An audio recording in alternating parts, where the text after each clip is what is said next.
Alain Badiou s'est décidé à traduire le grand livre de la philosophie, c'est-à-dire La République de Platon. Évidemment, grand philosophe qu'il est, il dit toujours la République de Platon accompagne sa vie et sa pensée. Et il lui a semblé nécessaire de le retraduire et de le retransposer, de la retransposer, cette République. C'est-à-dire d'agir comme on peut faire d'ailleurs au théâtre.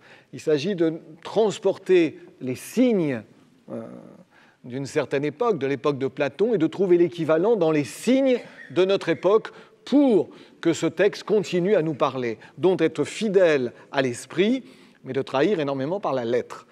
Donc, c'est publié, ça fait, dans le monde de la philosophie, beaucoup de commentaires, en général très élogieux, en disant qu'effectivement, l'esprit est là et que ça revivifie l'œuvre. Certains, évidemment, quand on touche à la lettre, poussent des cris en disant « c'est pas possible, on ne peut pas parler de la guerre de 14 dans la République de Platon, c'est absolument absurde ».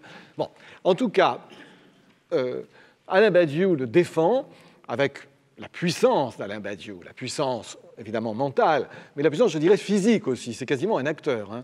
C'est un être grand, c'est un orateur, c'est vraiment quelqu'un qui est un immense pédagogue. La parole existe, il vous entraîne, il est convaincant.